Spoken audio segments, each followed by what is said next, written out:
Good morning, students. Today I am going to start chapter 14, our environment. In this chapter, we will learn about environment, waste and its types, need of waste management, how to control waste, etc. So let's start. Which of the following should we not do to save earth? हमें अर्थ को बचाने के लिए इनमें से क्या नहीं करना चाहिए? प्लांट ट्रीज की प्लांटिंग करनी चाहिए या नहीं करनी चाहिए? Throw garbage anywhere on roads near rivers और इन द ओशियंस, क्या गार्बेज को रोड पर कहीं भी रिवर्स में या ओशियंस में फेंकना चाहिए? No. Spill harmful chemicals in the river, क्या हार्मफुल केमिकल्स को रिवर में फेंकना चाहिए? No. Buy new things even when we do not need, नई नई चीज़ें खरीदनी चाहिए जबकि हमें उनकी ज़रूरत भी नहीं है?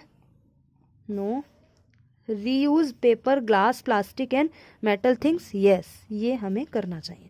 The natural surroundings in which living things grow, develop and survive make up the environment, वो नेचुरल सराउंडिंग्स जिनमें लिविंग थिंग्स रहते हैं, ग्रो करते हैं, डेवलप होते हैं, वो क्या है? एनवायरमेंट है. The word environment means surround.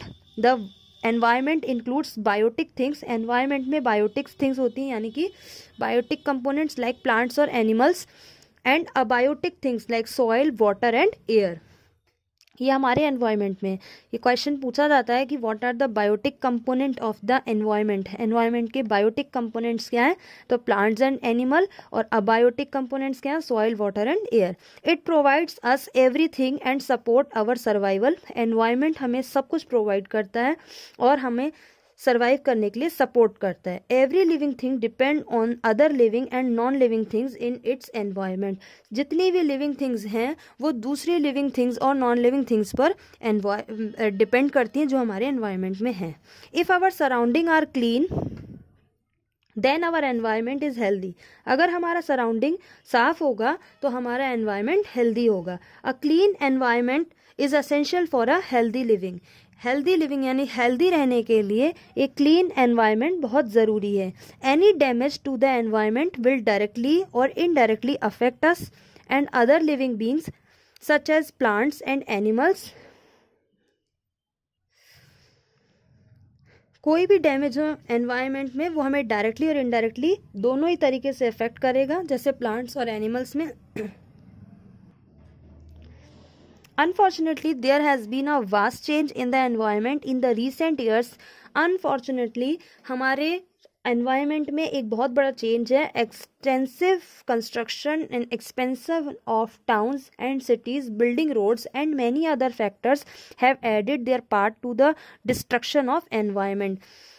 जो हमारे यहाँ कंस्ट्रक्शन चल रहा है या टाउन और सिटीज़ बन रही हैं ट्रीज़ को कट करके, या बिल्डिंग्स बन रही हैं रोड को छोटा करके, और बहुत सारी फैक्ट्रीज़ हैं जिनमें केमिकल्स वगैरह बनते हैं, तो ये सब हमारे एनवायरनमेंट को डिस्ट्रक्ट कर रहे हैं. Thousand of trees have been cut down to accommodate urban demands. Rural area को अर्बन एरिया में कन्वर्ट करने के लिए बहुत सारे ट्रीज कट किए जाते हैं. Many of our activities are adversely affecting the environment by adding waste. और बहुत सारी ऐसी एक्टिविटीज़ हैं जो हमारे एनवायरनमेंट को अफेक्ट करती हैं जब उनमें वेस्ट ऐड होती है, वेस्ट मटेरियल ऐड होते हैं. वेस्ट क्या होती है? Generally we discard many items that seems unless useless to us. Generally हम क्या करते हैं? बहुत सारे आइटम्स को डिस्कार्ड करते हैं, यानी फेंक देते हैं जो हमारे यूज़ की नहीं होती. Such useless and unwanted material that is discarded by human is known as waste. ऐसे यूजलेस और अनवांटेड मटेरियल जो ह्यूमंस डिस्कार्डेड कर देते हैं वो क्या कहलाते हैं? Waste. One common example is we often buy things we do not really need.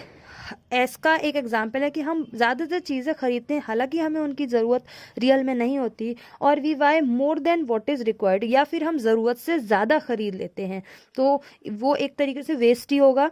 This adds to the production of waste to a large extent. और इसकी वजह से वो वेस्ट मटेरियल का प्रोडक्शन होता है. Waste are product in our homes, school, office, market, industries and agriculture field. Waste जो है वो इन सभी जगह प्रोड्यूस्ड होती है, सभी जगह बनती है.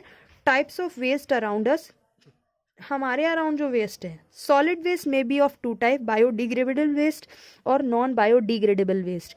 बायोडिग्रेडेबल वेस्ट क्या होती है? The waste that easily rots is called biodegradable waste. वो वेस्ट जो इजिली रोट हो जाती है, यानी ईजिली कंपोस्ट हो जाती है, सड़ जाती है और सड़ के सॉइल में मिक्स हो जाती है, वो कहलाती है biodegradable waste. It consist of organic waste which gets broken down into simpler particles by the action of decomposers. जो बायोडिग्रेडेबल वेस्ट होती है इसमें ऑर्गेनिक वेस्ट होती है जो ईजिली ब्रोक डाउन हो जाती है और डीकम्पोजर्स के through, for example vegetable peels, paper bits, dry leaves, tissues, egg shells, fruit peels, hairs etcetera. ये वो सारी ही चीजें हैं जो इजीली कंपोज्ड होकर सॉइल में मिक्स हो जाती हैं। Non biodegradable waste, the waste that does not rot is called non biodegradable waste. वो वेस्ट जो रोट नहीं होती है वो क्या कहलाती है? Non biodegradable waste. It consist of inorganic waste that can not be broken down into simpler particles by the action of decomposers। ये वेस्ट इनऑर्गेनिक होती है इसलिए ये डीकम्पोजर से सिंपल पार्टिकल में ब्रोक डाउन नहीं हो पाती। For example plastic and glass bottles, old shells, batteries, polythene bag etcetera. यानी कि नॉन बायोडिग्रेडेबल वेस्ट वो वेस्ट है जो कंपोज्ड होकर कंपोज्ड नहीं होती है। जब ये कंपोज्ड नहीं होगी तो सॉइल में कैसे मिक्स होगी? How to manage waste?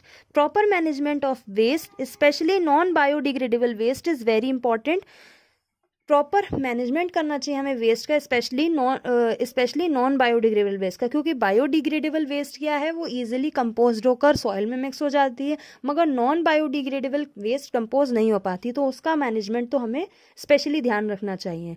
People often fill garbage in plastic bags and then throw it on roads and other places like garbage dumps.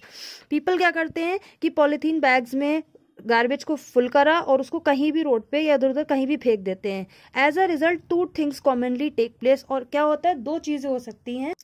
Stray animals look for food in these bags and may even swallow the bags, this result in their death in many cases. Stray animals यानी जो आवारा जानवर होते हैं जो ऐसे ही गलियों में घूमते हैं, वो तो स्ट्रे एनिमल्स जो फूड की सर्च में होते हैं वो इन बैग्स को, इनमें जब आप फूड मटेरियल होगा या वेस्ट मटेरियल है उनको स्वेलो कर सकते, खा सकते हैं, लिगल सकते हैं, तो इसकी वजह से उनकी डेथ भी हो सकती है। The plastic bags enter the drains and the sewage system, drains thus get choked and the sewage water flows on the road. ये जो प्लास्टिक बैग्स हैं, ये जो आपके ड्रेन्स हैं, स्वेज सिस्टम यानी जो नालियाँ वगैरह हैं, इनमें अगर ड्रेन्स में फंस जाएंगे तो ड्रेन चोक्ड हो जाएगी यानी बंद हो जाएगी, जिससे इनका पानी सड़कों पर आ सकता है। The generation of waste not only look aesthetically unpleasant but it is also harmful for our environment. जो वेस्ट जो है वो हमारे लिए सिर्फ अनप्लीजेंट ही नहीं है बल्कि हमारे एनवायरनमेंट के लिए भी हार्मफुल है। Thus it is necessary to dispose of the and managed waste properly so that it does not pose any threat to living organism and the environment. तो ये बहुत ज़्यादा ज़रूरी है कि हम जो डिस्पोज होती है उसको मैनेज करें प्रॉपरली, ताकि हमारे लिए, लिविंग बींग्स के लिए या हमारे एनवायरनमेंट के लिए कोई परेशानी ना हो। Management of non biodegradable waste, non biodegradable waste को कैसे मैनेज करना चाहिए? The management and control of waste primarily involves the generation of less waste. Proper storage देखिए, to generate less waste we should always store food items properly so that micro organism can not spoil them. हमें waste को कम करने के लिए क्या करना चाहिए? फूड आइटम्स को स्टोर करके रखना चाहिए, ढक कर रखना चाहिए, ताकि माइक्रो ऑर्गेनिज्म उनको खराब ना कर सकें। Usually we keep food items in refrigerator because such low temperature inhibit the growth of microorganism. ज़्यादातर हम लोग क्या करते हैं? फूड आइटम्स को रेफ्रिजरेटर में रखते हैं क्योंकि वहाँ टेम्परेचर बहुत कम होता है, जिसकी वजह से माइक्रो ऑर्गेनिज्म नहीं बन पाते।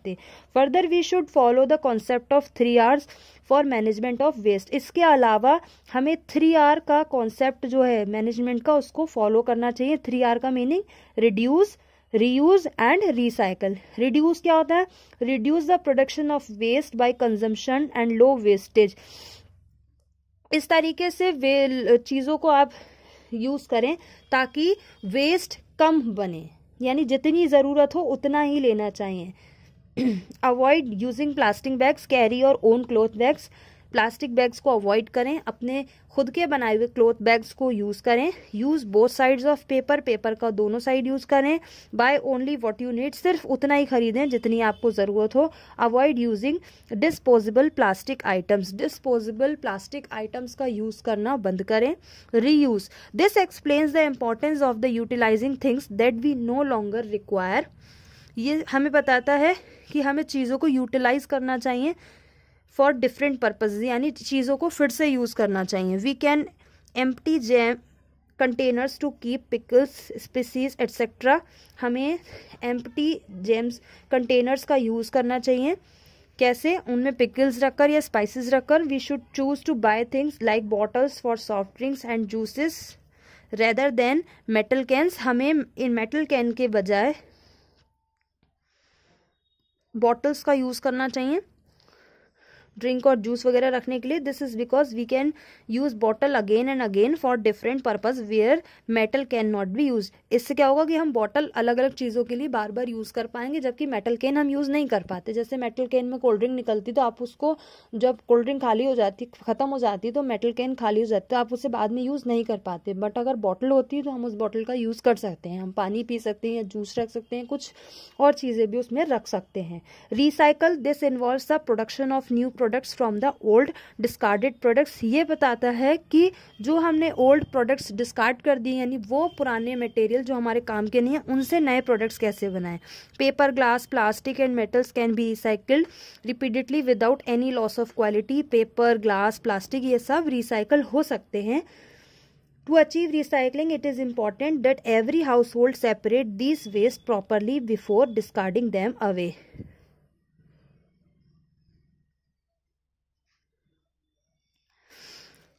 रिसाइकलिंग को अचीव करने के लिए ये ज़रूरी है कि हाउस होल्ड में, मतलब ये ज़रूरी है कि हम चीज़ों को, वेस्ट को प्रॉपरली सेपरेट कर लें।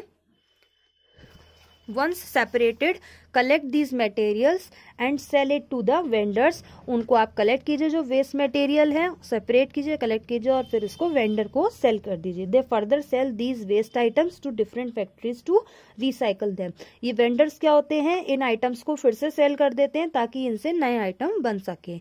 Recycling paper, every year many trees are cut down to produce paper. By recycling paper we can save many trees in a year. हर साल कई पेड़ कट जाते हैं, क्यों? पेपर प्रोडक्शन के लिए। तो हम क्या करते हैं, रिसाइकल, अगर हम पेपर की रिसाइकलिंग स्टार्ट कर दें तो हम बहुत सारे ट्रीज को सेव कर सकते हैं। Recycling glass, the broken and discarded glass is delivered to glass factories. Broken और डिस्कार्डेड ग्लास को ग्लास फैक्ट्रीज में दोबारा डिलीवर्ड किया जाए। Here glass is melted on a high temperature and use to make new glass products. यहाँ पर क्या होगा, उसी ग्लास को हाई टेम्परेचर पर मेल्ट करके फिर से नए ग्लास प्रोडक्ट बनाने में यूज किया जा सकता है। Recycling plastic, to recycle plastic, firstly discard or waste plastic is heated at certain temperature and converted into plates. Plastic को रिसाइकल कैसे करेंगे कि डिस्कार्डेड प्लास्टिक को हीट करके एक सर्टेन टेम्परेचर पर उनको प्लेट्स में कन्वर्ट किया था। These plates are then use to make new products like bucket, bag, table, chair etcetera. ये जो प्लेट्स हैं ये यूज की जा सकती हैं बाद में बकेट्स, बैग्स और टेबल चेयर वगैरह बनाने के लिए। Recycle metal, before recycling waste metal is sold to scrap dealers. These dealers then supply metal to factories. जो आपकी वेस्ट मेटल है उसको आप स्क्रैप डीलर्स को सेल करें। ये जो डीलर्स होते हैं ये मेटल्स को फैक्ट्रीज में सप्लाई करते हैं, where it is melted at high temperature, जहां पर मेटल को हाई टेम्परेचर पर मेल्ट किया जाता है, and it is use to make new products, और यहाँ पर इनसे नए प्रोडक्ट बना लिए जाते हैं। Management of biodegradable waste, we know that biodegradable waste is organic in nature, क्योंकि हमें पता है कि बायोडिग्रेडेबल ऑर्गेनिक होती है। Every organic product on degradation becomes the part of soil. Similarly, biodegradable waste after degradation gets converted into soil and does not harm the environment. क्योंकि biodegradable waste जो है उसको हम डिग्रेड करके यानी कंपोज कर सकते हैं, तो ये डिग्रेड होके अपने आप सॉइल में कन्वर्ट हो जाती है, जिसकी वजह से एनवायरनमेंट को कोई हार्म नहीं होता। कंपोजिटिंग क्या होती है? Vegetable and fruit peels, egg shells, paper, jute products, hair etcetera are converted into compost in deep pits called composite pits. ये सारी चीज़ों को डीप पिट्स में कंपोज किया जा सकता है, जिन्हें कंपोज पिट्स कहते हैं। It is done by the action of the decomposers like bacteria and fungi. ये डिकम्पोज होती हैं इन दो की वजह से, बैक्टीरिया और फंगी की वजह से। Vermi compositing involves the use of red earthworms instead of fungi and bacteria. Vermi compositing क्या होती है? कंपोजिटिंग में ही जहाँ बैक्टीरिया और फंगी का यूज होता है, वहीं पर इन दोनों की जगह रेड अर्थवॉर्म का यूज होता है, तो वो वर्मी कंपोजिटिंग है। Earthworms are added to the waste and they break down the organic matter into soil like material called vermi compost. Earthworm जो है वो इनको ऑर्गेनिक मैटर को ब्रेक डाउन करते सॉइल में मिक्स कर देंगे, ये वर्मी कंपोस्ट कहलाएगा। Compost and vermi compose are nutrient rich substance and effectively increase the fertility of soil. Compost और वर्मी कंपोस्ट जो होते हैं वो न्यूट्रिएंट रिच सब्सटेंस हैं, जिनसे सॉइल की फर्टिलिटी बढ़ जाती है और ये एक मैन्यूर की तरह एक्ट करते हैं। Fertile soil helps plants to grow well. Fertile soil की वजह से प्लांट्स जल्दी ग्रो करते हैं। बायोगैस क्या है? The biogas is produced in biogas plant. Biogas plant में प्रोड्यूस की जाती है। Cow and buffalo dung along with agriculture remains get decomposed and produce biogas. Cow and buffalo dung और इसके साथ साथ जो डिकम्पोज्ड है आपका एग्रीकल्चर मटेरियल जो है वो डिकम्पोज होकर बायोगैस प्रोड्यूस करता है। The main constitute of the gas this gas is methane. Biogas का मेन कॉन्स्टिट्यूट क्या है? Methane. Methane gas acts an excellent fuel. Methane gas एक बहुत अच्छे फ्यूल का वर्क करती है।